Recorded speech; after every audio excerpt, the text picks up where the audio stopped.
అయితే ఈరోజు పనులు చేస్తున్నారు. కొంతమంది ఆరోగ్య విషయంలో పనిచేస్తున్నారు. కొంతమంది పేదవాళ్లకు చదువు కోసం అక్కడక్కడ ఇస్తున్నారు. కొంతమంది వాతావరణం కోసం పనిచేస్తున్నారు.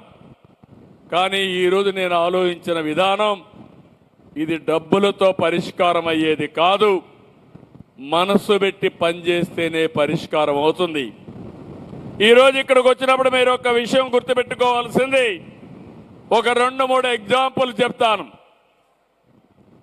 ఈరోజు మనందరి స్ఫూర్తిదాత అంబేద్కర్ గారు ఉన్నారు.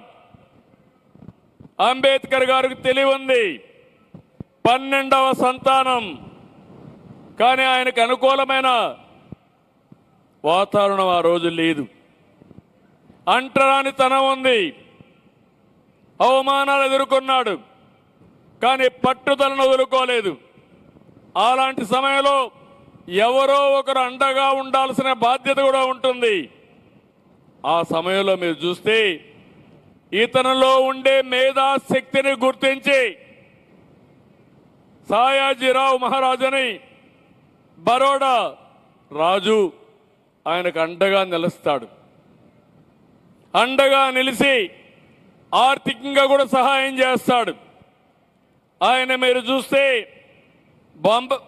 బాంబేలో ఎల్ఫిన్ స్టోన్ కళాశాలకు పోతే ఆ రోజుల్లో నెలకు 25 రూపాయలు ఇస్తాడు.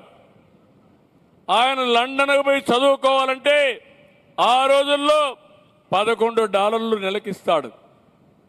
ఆయన తిరిగి వస్తానే అకౌంట్ జనరల్ కార్యాలయంలో ప్రొబేషన్గా పెట్టుకుంటాడు. అక్కడి నుంచి మీరు చూశారు ఆయన న్యాయవాదిగా, ఆర్థికవేత్తగా, సామాజిక సంస్కర్తగా, చివరకు భారత రాజ్యాంగాన్ని రాసి ఇప్పుడే కాదు భవిష్యత్ తరాలకు కూడా ఏమి కావాలో అందజేసిన శక్తి, మేధావి అంబేద్కర్ అని చెప్పి నేను మీకు తెలియజేస్తున్నా.